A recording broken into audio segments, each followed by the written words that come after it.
Imaginez-vous vous réveiller chaque matin en sachant pertinemment que votre journée va commencer par des démangeaisons insupportables sur l'entièreté de votre corps. Pas au même endroit que la veille, jamais. Comme si votre peau avait décidé consciemment qu'elle allait vous torturer aujourd'hui d'une façon différente qu'elle ne l'a fait le jour précédent. Vous vous grattez, mais ça ne soulage rien. Donc vous vous grattez encore et encore, pendant des jours, pendant des semaines, pendant des mois. Eh bien, sachez que c'est exactement ce que j'ai vécu pendant 3 mois. Mais si je suis là aujourd'hui, si je fais cette vidéo, c'est pour vous dire que j'ai trouvé la solution. J'ai trouvé la sortie. Et elle ne venait ni d'un traitement, ni d'un médicament, ni d'un médecin. Elle venait à 100% de mon alimentation. Dans cette vidéo, je vais donc vous expliquer ce qui se passait dans mon corps, pourquoi l'approche thérapeutique qu'on m'a proposée n'a pas fonctionné, et surtout comment j'ai réglé le problème, comment je me suis guéri moi-même grâce à mon alimentation. Et tout ça en à peine 3 semaines. Je termine cette introduction qui est déjà trop longue en vous disant que j'ai beaucoup hésité à faire cette vidéo, parce que je pense que le but de cette chaîne, c'est pas de vous parler de moi, c'est de vous donner des solutions qui vous parlent à vous, mais c'est tellement un passage important de ma vie et je pense que ça peut être utile à certaines personnes parmi vous qui vont m'écouter que je me suis décidé de le faire tout à l'heure à la salle de sport alors que j'hésitais encore. Raison pour laquelle je suis pas changé, je suis pas coiffé, je suis même pas douché, mais je voulais apporter à cette vidéo un maximum d'authenticité et que les mots sortent le plus naturellement possible. Donc j'espère que ça vous plaira ou au moins que ça vous sera utile. Bref, commençons par le début de cette histoire. Tout a commencé le 22 novembre 2025. Il faut comprendre qu'à cette période de ma vie, tout va parfaitement bien pour moi.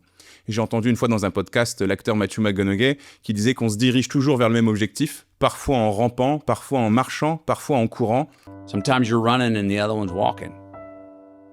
And it's okay to be ahead, but don't lose sight. Et ben moi, à cette époque-là, j'avais l'impression de voler vers cet objectif. Tout ce que je faisais se passait parfaitement bien, personnellement, dans ma famille, professionnellement, au niveau du sport, tout était nickel. Mais tout est parti en cacahuète ce jour-là. On est parti à Londres avec ma femme, réaliser un de mes rêves, voir le groupe Radiohead en concert. On a fait 16 km de marche sur 2 jours d'affilée. On n'a pas bu assez d'eau. On a bu plus d'alcool qu'à l'accoutumée, notamment des gin tonic qu'on aime beaucoup, elle et moi. Et puis le samedi après-midi, on est allé dans un bar, dans un pub, manger des crevettes et des calamars frits. En rentrant à l'hôtel, ma femme a vomi partout. Moi, je n'ai pas eu de manifestation digestive. Par contre, je me suis rendu compte en me changeant, avant d'aller dans le restaurant suivant, que j'avais une immense plaque qui avait poussé sur le flanc droit de mon corps, très gonflée, très rouge et qui démangeait énormément. Le week-end se termine et me voilà donc rentré en France avec un urticaire chronique généralisé sur l'entièreté du corps. Ça veut dire que tous les jours, je me réveille avec d'énormes plaques rouges qui démangent énormément sur des endroits du corps très particuliers. Mais, comme le disait l'un des allergologues que j'ai vu, l'urticaire, il est spécifique parce qu'il est impossible à satisfaire et anarchique. Ça veut dire quoi? Ça veut dire que vous pouvez gratter autant que vous voulez, que ça va toujours autant vous gratter. Si vous grattez un endroit précis de votre corps, la démangeaison va se déplacer un petit peu sur la droite. Vous grattez, elle va se déplacer un petit peu en haut. Elle bouge en permanence. Elle est impossible à satisfaire. Et anarchique, ça veut dire que d'un jour sur l'autre, ça ne vous gratte pas du tout au même endroit. Il n'y a pas de logique, il n'y a pas d'explication. Vous allez vous réveiller un matin, ça va vous gratter à un endroit où ça ne vous a encore jamais gratté sur votre corps. La seule chose qui n'était pas trop anarchique chez moi, c'est que mon urticaire était parfaitement symétrique. Si ça me grattait sur l'épaule gauche, ça me grattait sur l'épaule droite. J'en ai partout, sur tout le corps. Là, je vous montre des photos qui sont à peu près possibles à voir, mais il faut vous dire que j'en ai aussi sur toute la sphère pelvienne, j'en ai sur les fesses, dans les fesses, j'en ai sous les pieds, j'en ai à l'arrière des oreilles, l'une des pires, j'en ai à l'arrière du crâne et j'en ai surtout énormément à l'intérieur des paumes de ma main. C'est un véritable enfer. Le problème, c'est que ça se voit. Le problème, c'est que j'apprécie pas être comme ça en train de me gratter en public. Le problème, c'est que comme j'en ai énormément sur les mains, j'ai très mal aux mains et j'ai pas du tout de force dans la préhension. Donc, j'ai du mal à faire des tâches du quotidien. Je peux plus faire de sport parce que lever la moindre haltère ou faire la moindre traction, c'est impossible pour moi, ou en tout cas les sports qui me plaisent. Et tous les matins, en me réveillant, je dois tremper mes mains pendant une dizaine de minutes dans un bac glacé. Et après le sport, d'ailleurs, après mes entraînements de basket, que j'ai très vite arrêté parce que tenir la balle de basket était impossible, je devais aussi tremper mes pieds dans des bacs avec de l'eau et des glaçons. Bien, qu'est-ce que je fais? Premièrement, je vais voir un allergologue en urgence. Je regarde allergologue autour de moi dans un rayon de 300 km, j'en appelle une vingtaine, une trentaine, et il y en a un à Chalon-sur-Marne qui me dit qu'il peut me recevoir, il y a un créneau qui vient de se libérer. Je prends ma voiture, je fonce, Et là commence un enchaînement de bilans thérapeutiques pas très agréables, puisqu'il me dit qu'il ne peut rien faire pour moi. Il ne comprend pas ce qui est arrivé dans mon corps, sachant qu'au même moment, j'ai eu une infection urinaire qui s'est déclenchée. Ils n'arrivent pas à faire le lien entre les deux. Et lui, il me dit, écoutez, cette phrase, elle me restera en tête très longtemps. Monsieur, ça peut durer 8 jours, tout comme ça peut durer 8 ans. Donc bon courage à vous. Tout ce que je vous conseille, c'est de prendre 4 antihistaminiques par jour. Je rentre, je vais à la pharmacie, et la pharmacienne me dit « Mais monsieur, prendre 4 antihistaminiques par jour, ça n'a aucun sens, ça va tuer votre foie. Selon moi, vous ne devez jamais en prendre plus de 1 par jour. » Donc 2 thérapeutes vus, 2 posologies différentes. Je continue, je vais voir un médecin traitant, médecin généraliste, qui me dit qu'il ne peut pas m'aider non plus. Lui, il me donne une posologie encore différente. Il pense qu'un profil comme moi, ça doit être 2 antihistaminiques par jour. Donc j'ai donc vu 3 thérapeutes avec 3 chiffres différents qui m'ont été annoncés. Il me dit, moi je peux vraiment pas faire grand chose pour vous, j'ai l'impression que vous êtes quelqu'un d'un peu stressé, travaillez sur votre stress, et puis éventuellement aller voir un magnétiseur coupeur de feu. Bref, je vais voir un psychologue pour l'aspect stress, je vais voir un coupeur de feu magnétiseur, même si j'ai un avis très partagé sur cette approche thérapeutique ou pseudothérapeutique, on n'est pas là pour parler de ça. Et on me dit à chaque fois qu'on peut pas m'aider, qu'il y a quelque chose en moi, il y a une sorte de feu en moi, qu'on ne peut pas éteindre, et que c'est ce feu qui se manifeste avec ces plaques. Et moi, je le sens. Je sens que mon corps est chaud à l'intérieur. J'ai l'impression que le sang qui circule dans mon corps est en train de bouillir. Donc cette idée de feu, elle est quand même assez précise dans ma tête aussi. Mais toujours est-il qu'on n'avance pas.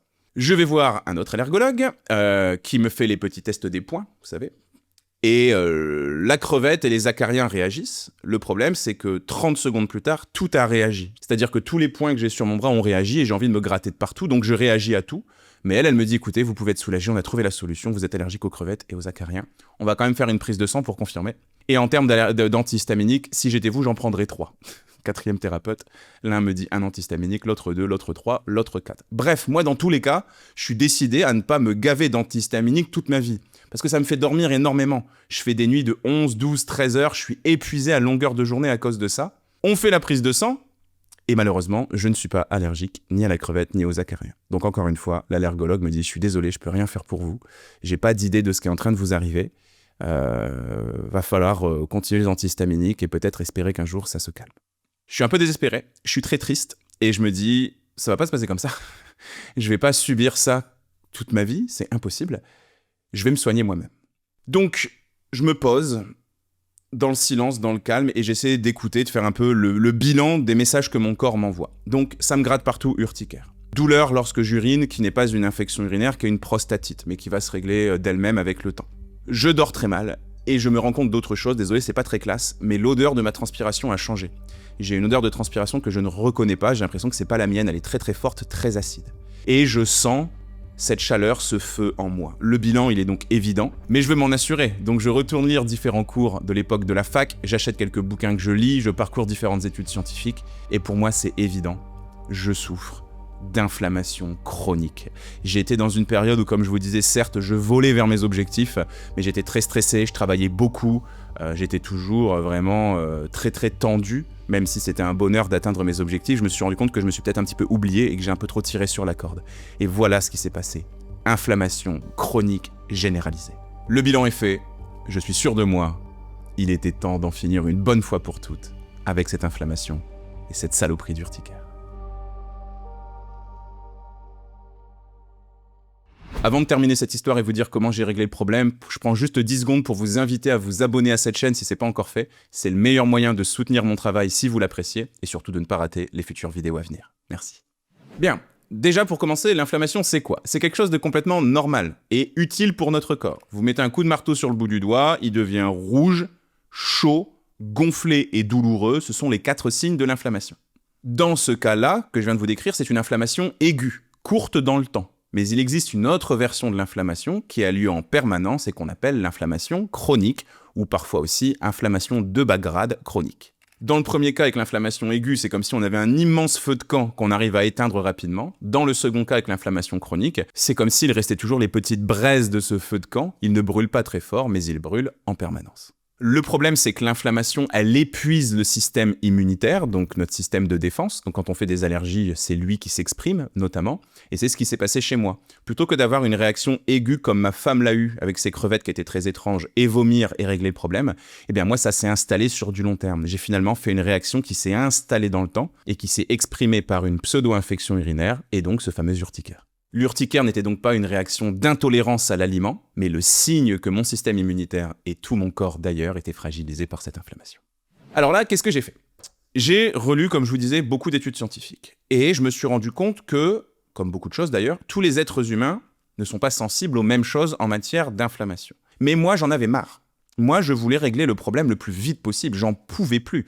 Je vous ai dit que ça avait commencé en novembre, j'ai réglé le problème vers février. Vous voyez, il y a quelques semaines de ça. Donc ça a duré 3 mois comme ça. Je devenais dingue. Donc, j'ai pris tout ce qui pouvait être potentiellement inflammatoire pour moi. Je me suis pas posé la question à savoir à quel point est-ce que j'étais sensible à ça, parce que je voulais vraiment pousser le curseur de l'exigence et donc de l'efficacité du protocole le plus haut possible. Et j'ai changé mon alimentation pendant 3 semaines.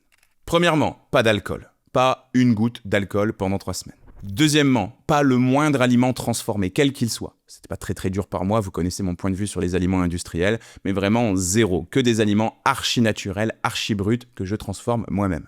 Pourquoi ça ? Pour éviter le sucre, pour éviter le sel, pour éviter le mauvais gras des aliments industriels, mais pour éviter aussi tous les additifs qu'il y a à l'intérieur, ces produits chimiques qu'on rajoute à la recette et qui sont inflammatoires, sur du long terme ou du court terme, que ce soit les conservateurs, les exhausteurs de goût, les colorants, etc. Ensuite, 500 à 600 grammes de végétaux par jour, c'est-à-dire à peu près 3 portions de fruits et à peu près 2 portions de légumes. Pourquoi ? Parce qu'il y a beaucoup de molécules antioxydantes et anti-inflammatoires dans les fruits et dans les légumes. Par contre, que des fruits et légumes bio ou raisonnés, locaux et de saison. Pourquoi ? Parce que les pesticides, les engrais de synthèse, bref, toutes les merdes qu'on peut retrouver dans la culture de certains fruits et légumes sont eux aussi potentiellement inflammatoires. Ensuite, le moins de sucre et d'aliments à base de farine possible, même si vous avez l'impression que ce sont des sucres lents, tout ce qui va être farine blanche, le pain blanc, les pâtes blanches, etc. Répéter sur du long terme, c'est pas une excellente idée. Donc ça aussi, j'ai fait en sorte d'en consommer le moins possible. Ensuite, même si je ne suis pas intolérant, ni au gluten ni au lactose, il est quand même prouvé que le gluten est quelque chose de compliqué à digérer pour notre ventre. Idem pour le lactose, à des degrés variables d'un être humain sur l'autre. Donc peut-être que moi, je ne suis concerné par ça que à 2 ou 3% de ce que pourrait être un intolérant. Mais comme je vous ai dit, j'ai pris le curseur et je l'ai mis tout en haut au niveau exigence. Donc pas de gluten et pas de lactose pendant 3 semaines. Donc en fait, comment faire ? C'est pas très compliqué, vous retirez tout le lait de vache et vous passez plutôt sur des choses à base de brebis, de chèvre ou de bufflonne. Et puis pour les fromages, on va plutôt prendre des fromages à pâte dure, tels que du comté par exemple, parce que le lactose a déjà été détruit par les bactéries. Et puis pour le gluten, il y a plein de féculents qui contiennent pas de gluten. Le gluten, c'est le blé, l'orge, le seigle et l'avoine. Il suffit de mettre tout ça de côté. Et on a tout un florilège à côté qui fonctionne bien, que ce soit, je sais pas, les lentilles, le riz, le quinoa, les petits pois, les pois chiches. Bref, il y a du choix dans cette famille d'aliments que sont les féculents. Ensuite, sommeil au top. 8 à 9 heures de sommeil par jour, dans le noir complet, en allant me coucher tous les soirs à la même heure, vers 20h30, 21h. Je me lève très tôt le matin, donc j'avais besoin de me coucher très tôt pour pouvoir bien dormir et me lever très tôt. Et surtout, essayer de me lever tous les jours à la même heure pour garder un rythme circadien, c'est-à-dire la façon dont mon rythme est coordonné avec le rythme du soleil, le plus efficace possible. Ensuite, prendre soin de mon microbiote, toutes les bactéries qui vivent dans mon ventre, qui travaillent pour moi et qui exercent une action anti-inflammatoire.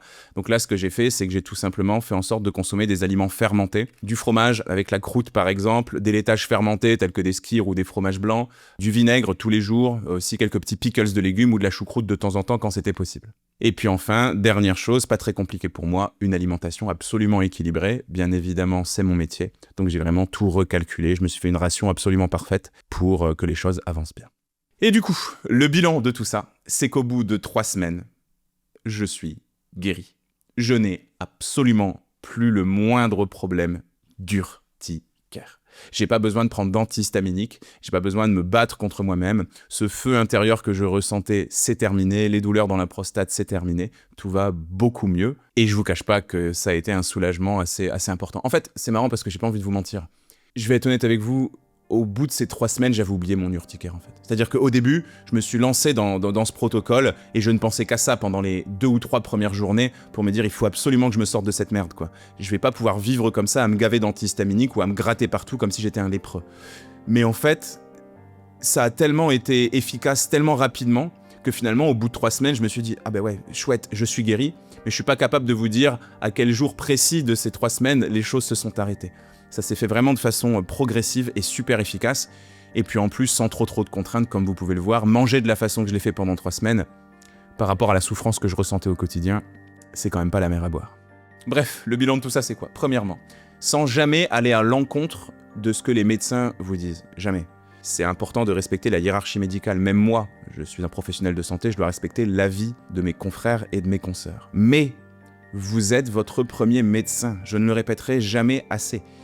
Deuxièmement, l'alimentation est notre première médecine. Vous pouvez faire ce que vous voulez au niveau de votre santé. Je suis désolé de vous dire ça de manière aussi froide. Mais si vous mangez pas équilibré, vous pouvez pas avoir une santé qui fonctionne bien. C'est impossible. Pourquoi ? Parce que vous êtes constitué à 100% des petites briques que vous apportez à votre corps par l'alimentation.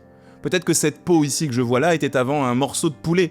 Peut-être que ce morceau de dent fait de calcium était avant un morceau de fromage. Comprenez bien ça. Tous les jours, des milliards de cellules de votre corps meurent, c'est normal, et elles sont réparées par ce que votre alimentation vous apporte. Donc, pensez toujours à ça, comme le disait Hippocrate, que ton alimentation soit ton premier médicament. Ensuite, troisièmement, ne désespérez pas. Parfois, vous allez entendre des phrases qui sont très dures à entendre. Vraiment, moi, quand l'allergologue m'a dit « ça peut durer 8 jours ou 8 ans », j'ai vraiment eu du mal à l'encaisser. Ne soyez pas fataliste vis-à-vis de votre santé. On peut toujours changer les choses. Bien évidemment, là, on est en train de parler d'urticaire, hein, pas d'un cancer du pancréas de stade 4. Mais pour des petites choses comme ça qui sont chroniques, des petits pépins du quotidien, il est possible d'avancer. Et puis quatrièmement, retenez bien ce que je vais vous dire, mais quasiment toutes les choses qui fonctionnent mal dans votre corps, quasiment toutes les maladies que vous allez avoir, chroniques, mortelles ou pas, sont avant tout de l'inflammation. Quasiment toutes les choses qui fonctionnent mal chez vous sont de l'inflammation. Et de toute façon, si vous avez de l'inflammation, vous allez avoir plus de cellules qui vont mourir.